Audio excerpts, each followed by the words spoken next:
We live in interesting times. For the headlines. The death toll from the new coronavirus now stands at 106, with the number of infections almost doubling in a day. Our Chief Justice.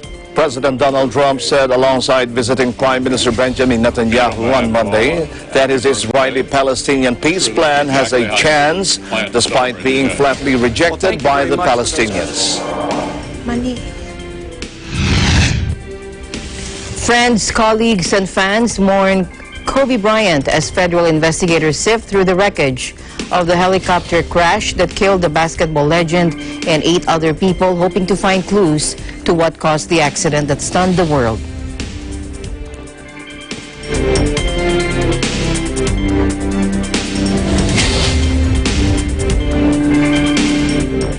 I'm Alma Angeles, wherever you're watching from around the world. Thank you very much for joining us. We welcome our viewers here in the Philippines and around the world. Good evening, everyone. I'm Sam Cepeda. And now to the news.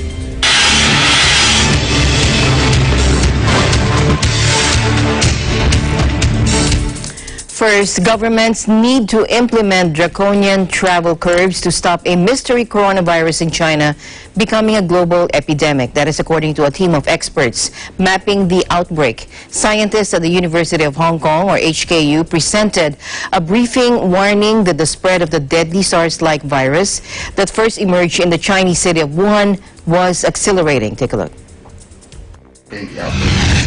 That this epidemic is growing at quite a fast rate, and it's accelerating. Then we are looking at substantial draconian measures limiting population mobility that should be taken sooner rather than later.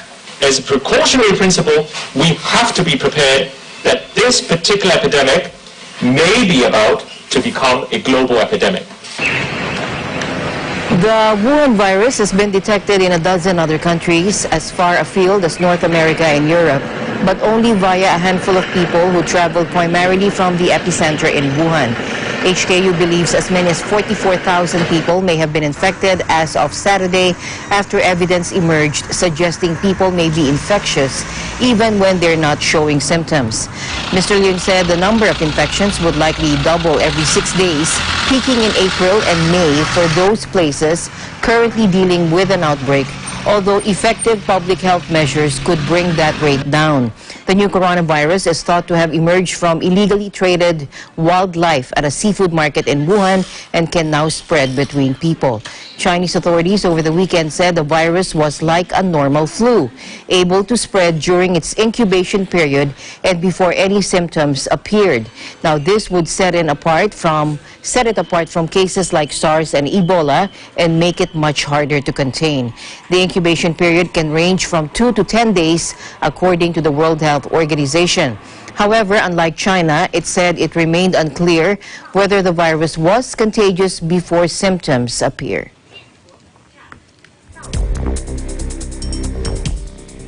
The death toll from a coronavirus outbreak in China has soared to 106, while nearly 1,300 new cases have been confirmed, authorities said. The Health Commission in central Hubei province, the epicenter of the epidemic, said 24 more people had died from the virus and 1,291 more people were infected, raising the total number of confirmed cases to more than 4,000 nationwide.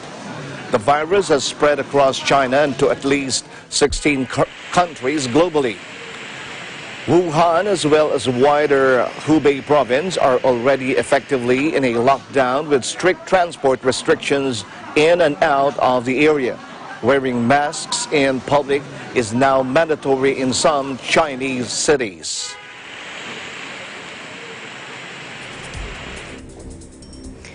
Department of Foreign Affairs USEC Brigadier Dulay said that Filipinos from Hubei province, China, who want to come home can do as long as they will voluntarily agree to place themselves under quarantine. Take a look. That any Filipino who wants to come home can come home, except that they will be placed under quarantine for 14 days, also for their own protection, as well as the protection of their families also. So In that respect, they are all free to go. We are now asking our missions in China to now collate the number of Filipinos as well as the names of those who would like to come home under that condition. In a separate briefing at Malacanang, Health Secretary Francisco Duque III said that there are 39 novel coronavirus-related health events that were reported to the Epidemiology Bureau of the DOH. Now, these included 23 cases that considered influenza-like illness, but Dr. Duque explained that it is the season of influenza in the Philippines.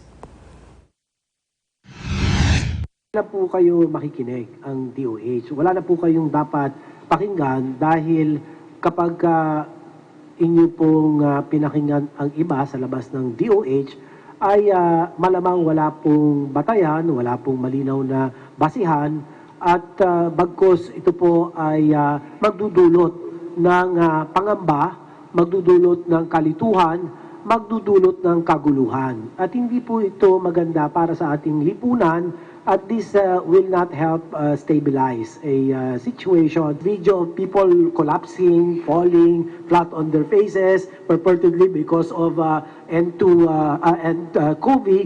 I mean, like, meron bang date ito? Kailan ba ito kinuha? For all you know, this is only a fabrication. You know, it's very easy now with the technology. They can make something not real. Okay, so let's not sucker in to those fake news. Concentration of people with respiratory infections, or you're visiting a crowded place, a wet market, you may want to wear a mask, but you don't need to routinely wear masks from morning till evening.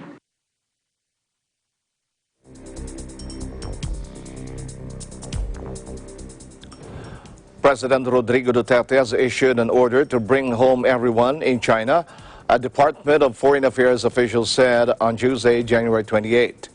That's the order of the president, to bring home everyone, and we will bring everyone home safely, Foreign Affairs Undersecretary Bryant said in a press conference as Chinese health authorities reported a spike to over 100 in the deaths from the novel coronavirus in the Asian country. According to Dulay, there are over 100 Filipinos in Wuhan, where the virus was first identified in December 2019.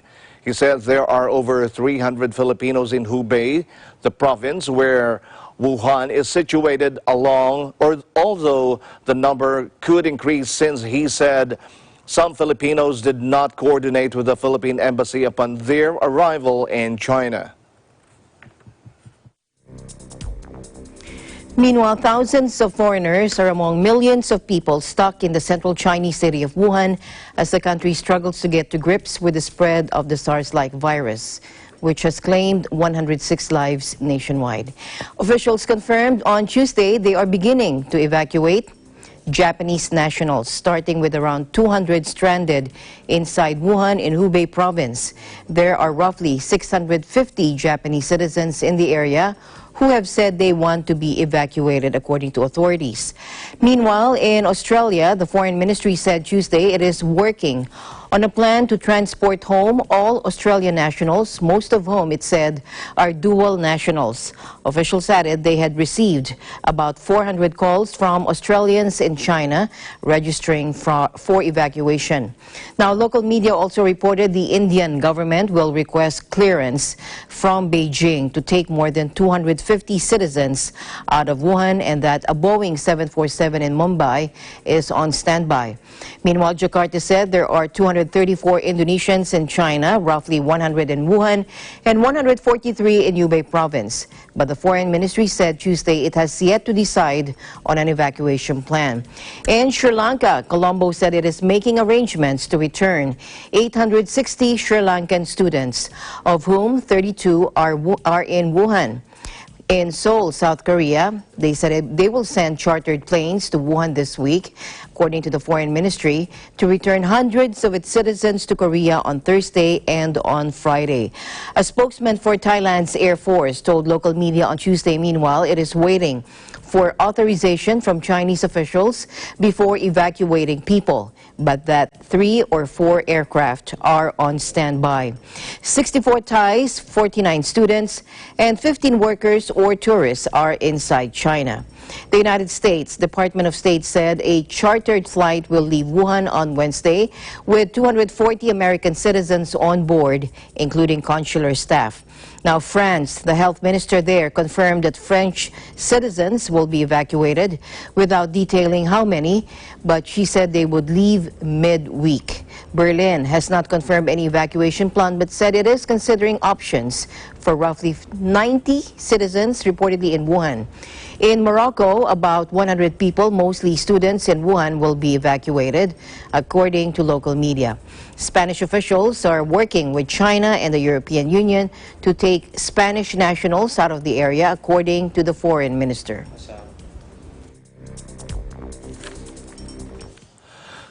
Malaysia banned visitors from the Chinese city of Wuhan and its surrounding Hubei province on Monday in a bid to contain the spread of a deadly virus. A statement by the Prime Minister's office said the authorities will temporarily halt all issuance of visas for Chinese citizens from the area with immediate effect. Malaysia has reported 4 confirmed cases of the flu-like virus, which started in the central Chinese city and has spread worldwide. All 4, including 2 children, are in stable condition. They are tourists from Wuhan who entered Malaysia for a holiday via neighboring Singapore. Malaysia welcomed 2.94 million visitors from China last year and is aiming to raise this to 3.48 million this year. The Prime Minister's office said the ban will be lifted when the situation returns to normal. The World Health Organization, which has sometimes been criticized for its handling of the past disease outbreaks, admitted an error on Monday in its risk assessment of China's deadly virus. The Geneva-based UN agency said in a situation report late Sunday that the risk was very high in China, high at the regional level, and high at the global level. In a footnote, the WHO explained that it had stated incorrectly in its previous reports on Thursday, Friday, and Saturday that the global risk was moderate. The correction of the global risk assessment does not mean that an international health emergency has been declared. The WHO on Thursday stopped short of declaring the novel coronavirus a public health emergency of international concern, a rare designation used only for the worst outbreaks that would trigger more concerted global action. WHO said the categorization was a global evaluation of risk, covering severity, spread, and capacity to cope. The agency also added that the mistake made in 3 of its situation reports had been an error in the wording. Meanwhile, the Director General of the World Health Organization, Dr. Tedros Ghebreyesus, arrived in Beijing. Take a look. Earlier this, and on the coronavirus, wanted to flag that the Director General of the World Health Organization, Dr. Tedros, arrived in Beijing today. He is expected to meet with senior Chinese government officials to discuss the coronavirus outbreak. On third, WHO has stressed that we have a chance to get ahead of the virus if we all work together. It has provided advice to countries on how to identify and care for people sick with the virus, as well as those individuals, and how individuals can protect themselves and others.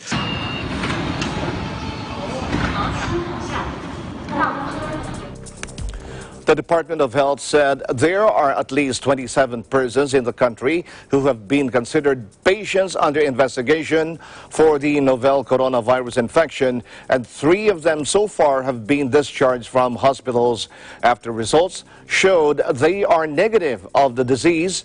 This brings to 24 the current suspected novel coronavirus infections in the country, which are still awaiting confirmatory tests or test results from either the Research Institute for Tropical Medicine, or RITM, in Taguig City, or from Australia, specifically from the Victoria Infectious Disease Reference Laboratory, or VIDRL. As of today, 3 of the PUIs have already been discharged as their laboratory results revealed other diseases. DOH is now awaiting results for 13 PUIs from the Research Institute for Tropical Medicine for screening and 6 PUI laboratory results from the Victorian Infectious Disease Reference Laboratory for confirmation. During the Interagency Committee meeting, members resolved and agreed to ensure support for overseas Filipinos in China, as well as comprehensive transport and quarantine plans for overseas Filipinos from Hubei province who wish to voluntarily return to the Philippines. The committee also agreed on proposing temporary restrictions on the issuance of visas for travelers from Hubei province and issuing advisories temporarily discouraging non-essential travel to China. I wish to inform our kababayans that the government will take care of you whether you choose to stay or return home. And for those who choose to return, you will be taken care of in a health facility for monitoring and further medical management. For Filipinos who wish to stay in China, DOH reiterates adherence to advisories and cooperation with public health activities being done by local authorities. DOH will ensure that all Filipinos in other countries will receive sufficient information and health support through telemedicine. I urge the public to remain vigilant. Let us continue practicing good hand hygiene, observing proper cough etiquette, maintaining distance from people manifesting flu-like symptoms, cooking food properly, and adopting healthy lifestyles. So this is all for my press statement, and back to you, Eric. Yeah. Health Secretary Duque stressed that as of now, there is still no confirmed novel coronavirus case and that there is no need to panic. He added that the case mortality rate for nCoV is also low at 2.3 to 2.9%, much lower than the 36% for MERS-CoV and the 10 to 12% for SARS-CoV. U.S. authorities provided an update into the investigation of the helicopter crash that killed basketball legend Kobe Bryant and 8 other people. Bryant was traveling on Sunday with his 13-year-old daughter and 7 other passengers and crew when the Sikorsky S-76 slammed into a rugged hillside in thick fog northwest of L.A. Let's listen in. Anticipate we will be here about 5 days on scene to collect perishable evidence. We're going to continue to document the scene. We are not here to determine the cause of the accident. We will not determine that on scene. The question is, should the pilot have been flying in the fog at that time? I mean, that's part of our investigation. We look at weather, and we'll have to determine that at some point. Remember that we're still waiting on the coroner to do their job, to make the identifications. They're busy recovering the remains as we speak. It's a very difficult task. It's going to take a while, so be patient. A 5-time NBA champion for his only team, the LA Lakers, and a double Olympic gold medalist, Bryant was widely regarded as one of the greatest basketball players in history. He was traveling on his private helicopter from Orange County, where he lived, to his Mamba Sports Academy in Thousand Oaks, where his daughter was set to play. Jennifer Homendi, a member of the National Transportation Safety Board, told the press conference that the aircraft did not have a black box, which was not required on that type of helicopter. Philippe Lesud, a helicopter pilot and instructor who has been flying in California for 29 years, told AFP that the heavy fog likely caused the pilot to lose control of the aircraft. He said the pilot most probably suffered spatial disorientation after losing sight of the ground upon entering the clouds. The fog was heavy enough on Sunday that the Los Angeles Police Department and the Sheriff's Office grounded their helicopters for part of the day. Witnesses also told local media the helicopter appeared to be flying very low and seemed to struggle before it slammed into a hillside. Tributes have also flooded in from former U.S. presidents, pop stars, and athletes from different sports, a sign of how the man, known as the Black Mamba, had transcended basketball. The NBA also announced that it had postponed Tuesday's Lakers game against the Los Angeles Clippers in the wake of the tragedy.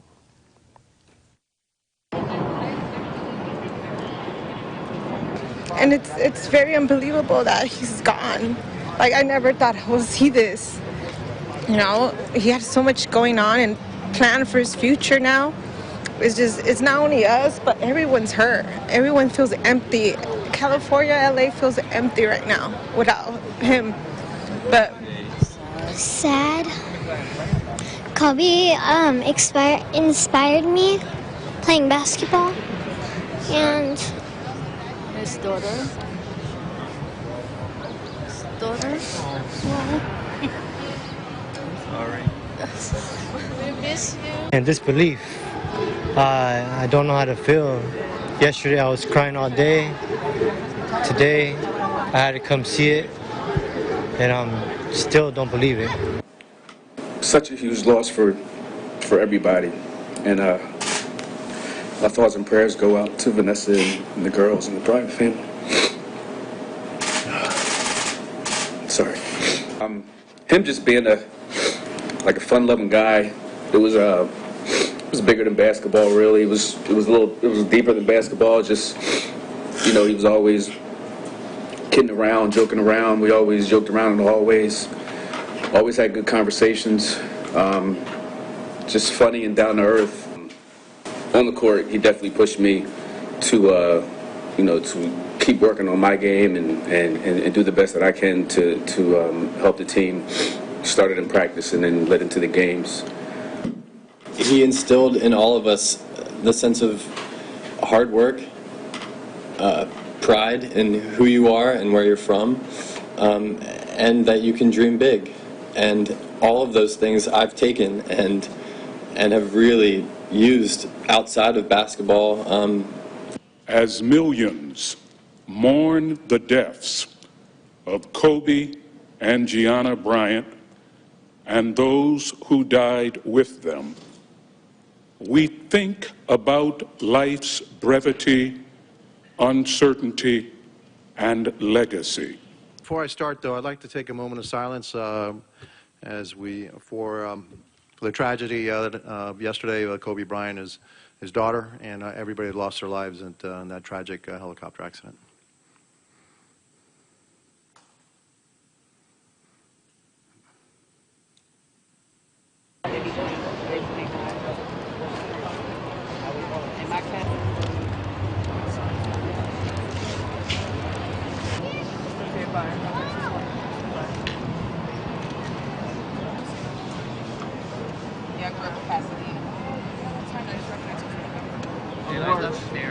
Mamba out.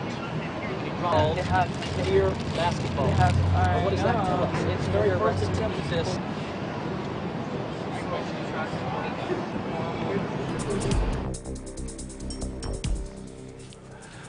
A city in the Philippines on Sunday inaugurated a new community center and court named in honor of Kobe Bryant just hours before news broke of the NBA legend's death. Locals in the basketball-mad country had hoped that Bryant would one day set foot in what they call the House of Kobe. Watch this.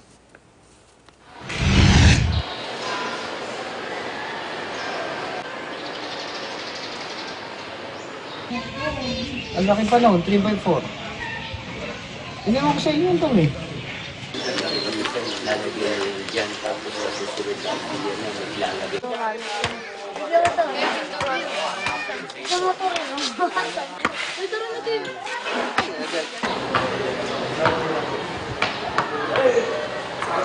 Marami kasi tayong Pilipino na may naging hilig sa basketball at tingin ko isa sa mga impluwensya ni Kobe ay yung paglalaro ng basketball ng mga Pilipino. Works of Christian ni Kobe. Tapos, ayun, mga ganung bagay, malaking impluwensya sa akin.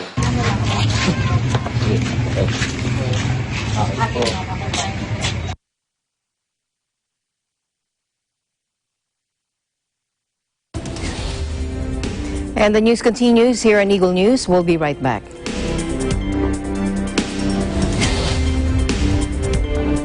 Tungkulin ng MTRCV ang mag-provide na appropriate ratings.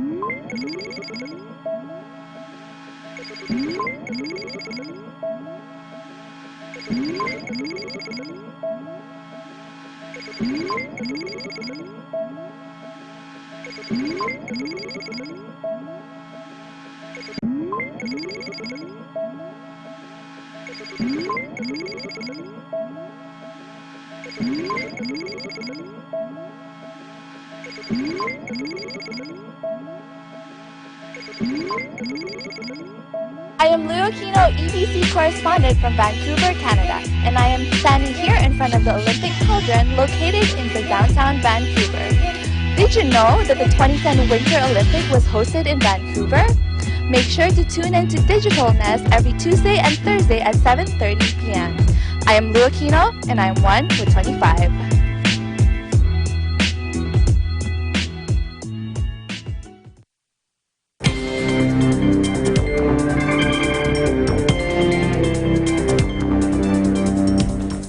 Welcome back. Prince Andrew has provided zero cooperation regarding late sex offender Jeffrey Epstein and has yet to respond to an FBI request for an interview, according to a U.S. prosecutor.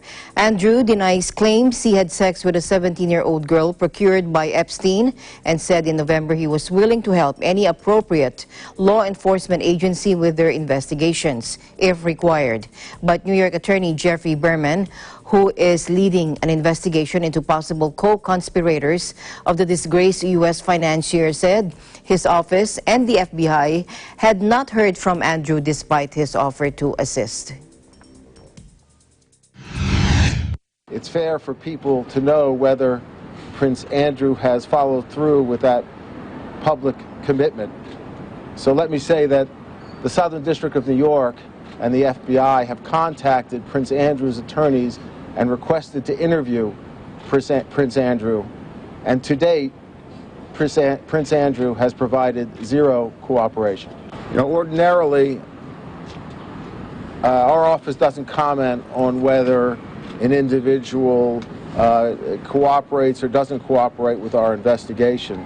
However, in Prince Andrew's case, he publicly offered, indeed in a press release, offered to cooperate with law enforcement investigating the crimes committed by Jeffrey Epstein and his co-conspirators. So Jeffrey Epstein couldn't have done what he did without the assistance of others, and I can assure you that our investigation is moving forward.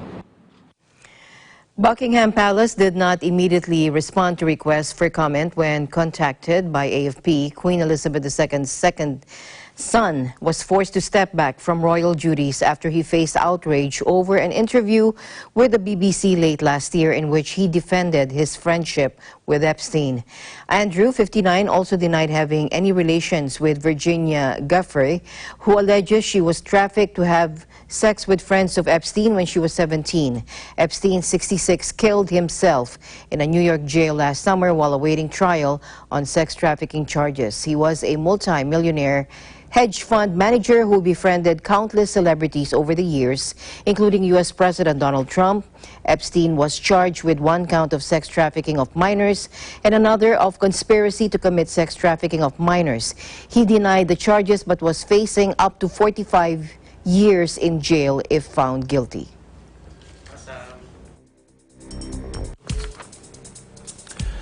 Japanese authorities said A man with no recent travel to China has contracted the novel strain of coronavirus, apparently after driving tourists visiting from Wuhan, where a deadly outbreak began. The man in his 60s from Nara in western Japan drove two groups of Wuhan tourists earlier in January and was hospitalized on Saturday with flu-like symptoms, the health ministry said. Health Minister Katsunobu Kato said the country has confirmed 2 new cases, bringing the total so far in Japan to 6. A health ministry official confirmed to AFP that there was no information that the man had been anywhere in China recently, including Wuhan. If this is true, then he might have been infected by tourists from Wuhan, and if so, this would be the first person-to-person transmission in Japan, the official added.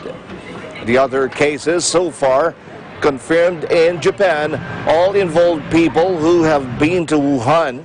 Japan has imposed new checks on travelers arriving from China and is planning to dispatch a plane to Wuhan on Tuesday night to evacuate Japanese nationals from the city. Meanwhile, a German man who tested positive for the strain of coronavirus currently sweeping China was infected by a work colleague, according to officials, in what is believed to be the first human transmission in Europe. The man had not visited China, but a Chinese work colleague who was in Germany last week had started to feel sick on the flight home on January 23, according to Andreas Zapt, head of the Bavarian State Office for Health and Food Safety. He had attended a training session given by his Chinese colleague on January 21 at the office of a car parts supplier, Webasto, in Stockdorf in Bavaria, and tested positive for the virus on Monday evening. Unlike the other patients, the 33-year-old had not recently traveled to China, and he remains in hospital in an isolation ward, but Mr. Zapp said he was doing well. The Chinese woman immediately sought medical attention on her return to China and was confirmed to have caught the virus, which has spread rapidly in recent weeks after first emerging in the Chinese city of Wuhan. The woman had recently returned from visiting her parents in the Wuhan region. Now, in a statement, the Webasto company said it had halted all business travel to and from China for at least the next 2 weeks. Health officials are checking some 40 people that the 2 infected workers have been in contact with recently, including colleagues and family members.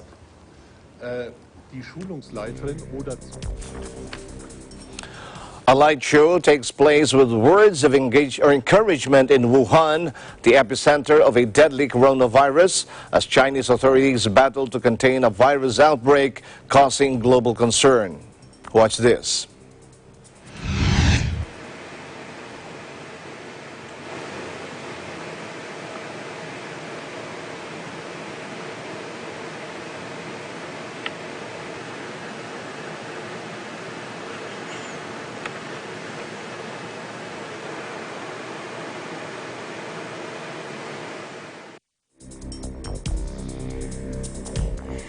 In other news, President Donald Trump said alongside visiting Prime Minister Benjamin Netanyahu that his Israeli-Palestinian peace plan has a chance despite being flatly rejected by the Palestinians. President Trump, who's also meeting with Netanyahu's election rival Benny Gantz, later said that the plan would be unveiled at 12 p.m. Tuesday local time. Thank you very much. It's an honor that many of the Arab nations have agreed to it. They like it. They think it's great. They think it's a big start. I think it's a big start, too. I think it's a fantastic thing if we can pull it off. They say it's probably the most difficult deal anywhere and of any kind to make. In the business world, when I was back in the business world, when the deal was tough, people would jokingly refer to it as, this is tougher than Israel and the Palestinians getting together. And that's what I've heard all my life. That the deal of the century is the opportunity of a century, and we're not going to pass it by. And we'll talk about that tomorrow. Today, I repeat, I just want to say thank you for everything you've done for the State of Israel. You've been the greatest friend that Israel has had in the White House. And I think tomorrow we can continue making history. Thank you, Mr. President. I look forward to it. Thank you very much. Mr. President. Meanwhile, the Palestinians say they were never included in crafting the plan, which was overseen by Trump's son-in-law, Jared Kushner. Palestinian Prime Minister Mohammed Shtayyeh on Monday urged international powers to boycott the plan, which he said was designed to protect President Trump from impeachment and protect Prime Minister Netanyahu from prison. Palestinian leaders warned that instead of bringing peace, the plan could trigger their withdrawal from key provisions of the decades-old Oslo Accords, which sought to map out peaceful Israeli-Palestinian relations.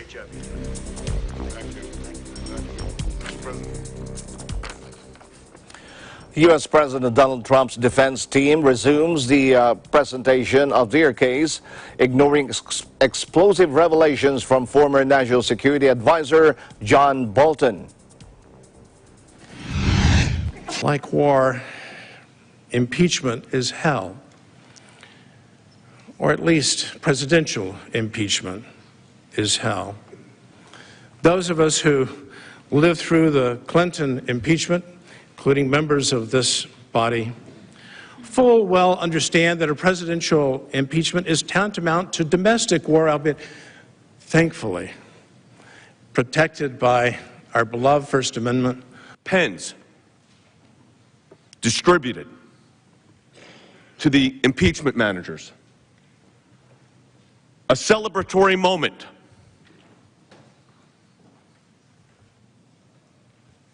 Think about that.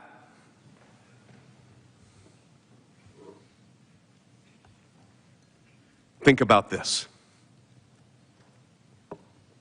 A poignant moment. The evidence doesn't show a quid pro quo. What does it show? Unfortunately for the House managers, one of the few things that all of the witnesses agreed on was that President Trump has strengthened the relationship between the U.S. and Ukraine. In a book draft, Bolton wrote that Trump wanted to freeze Ukrainian military aid until Kyiv investigated his political rivals, according to the New York Times. Deputy White House counsel Mike Purpura argues that all witnesses agreed on the fact that Trump has strengthened the U.S.-Ukraine relationship.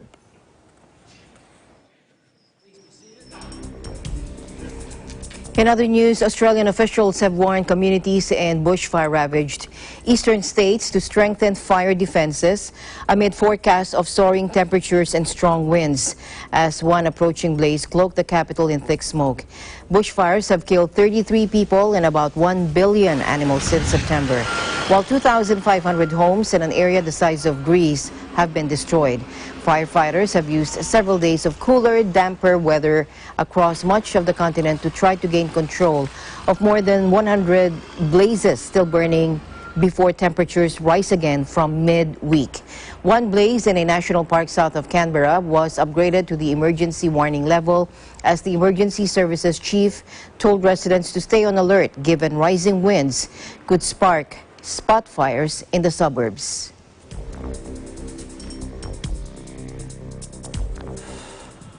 The Parliament Secretary to the Leader of the Government in the House of Commons in Canada, His Excellency Kevin Lamoureux, made a courtesy call on Iglesia Ni Cristo, or Church of Christ Executive Minister Brother Eduardo V. Manalo on Tuesday, January 21, expressing to the INC leader how the church had made a very positive impact in the world. A leading member of the Parliament of Canada representing Winnipeg North, Lamoureux, cited the significant accomplishments of the INC that no other church organization in the world had done. He noted that the INC's aid to humanity and the worldwide walk to fight poverty, which he had also joined in May 2018, had made a mark in society as a whole. growing church. It's a church that has some amazing abilities. I would suggest to you God-driven abilities that allow for things of this nature. You know, look around the world and say, where do we see church organizations that are able to accomplish the things that the Church of Christ has been able to accomplish? When you think of the Church of Christ, you think in terms of the individuals that attend the church and how they're fed spiritually. What I see is the results of that. So things such as the Aid for Humanity, which has actually gone right into the area in which I represent, where I've seen hundreds of families being provided both food and spiritual food also. You don't even have to be a member of the Church of Christ to see the benefits that the congregation delivers to the community, and that I think is probably the most powerful thing. It literally, because of the fine works and of the church, that we see the community better overall, and I see that as a very strong positive in Winnipeg North, and they make significant contributions, as I say, like Aid for Humanity. You know, we've had walks, you know, raising the sense of awareness of persons' responsibility to give back. He thanked the INC Executive Minister during his visit to the INC Museum on Tuesday morning, January 21, saying that this was an honor and a privilege that he really appreciated. Recalling his meeting with the INC Executive Minister, he said that he had a very positive exchange with Brother Eduardo V. Manalo. Well, going into the meeting, I was a little bit nervous. I wasn't too sure how you would address Brother Eduardo. I find him to be a very humble man, and was very patient in listening to me talk, and we had I thought, a very positive exchange that we both feel very passionate about humanity in general. I found him to be exceptionally humble. And I can see why it is that he has a very strong passion to see the church do well. And I too want to see the church do well, not only because of the congregation, because of the positive impact it has on society as a whole. MP Lamoureux said that he found the visit to the INC Museum very enlightening as he learned about the history of phenomenal growth of the church that was first registered in the Philippines in July 1914. He said that in the INC Museum tour, what stood out for him was how the church spread rapidly around the world and made it very significant contributions to help society. In which I found was very enlightening. You know, the Church of Christ in many ways has a history of growth and expansion and getting so many people engaged in what their spirituality and their purposes are, and to be able to go through the museum and listen to some very knowledgeable people that root the displays from the Bible and from, you know, individuals that have inspired so many is actually quite enjoyable. You learn a lot, and I think museums in general, that's the purpose of them. You know, to be able to come out a little bit more knowledgeable than when you were when you entered in. So I think it's an excellent presentation. I feel a little bit more enlightened in terms of the Church of Christ and the contributions both in the past and today are making because as a result of it.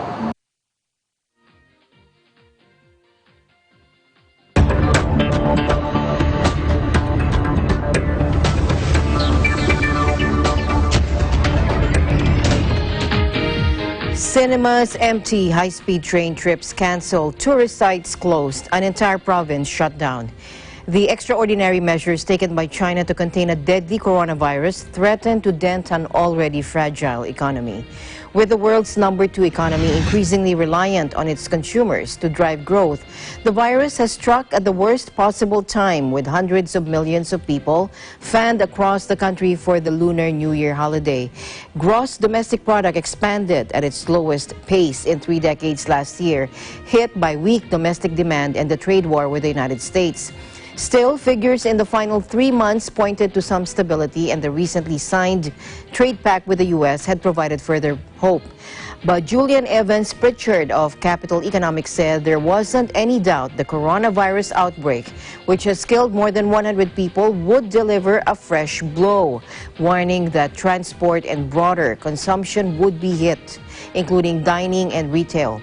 The holiday has been extended by 3 days, meaning the country may slowly get back to business only from Monday, and some companies told employees to work from home or stay away, including tech giant Tencent, which told staff to work at home until February 10.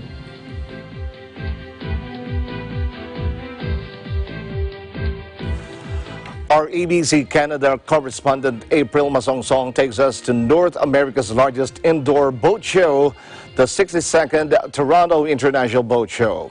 Watch this.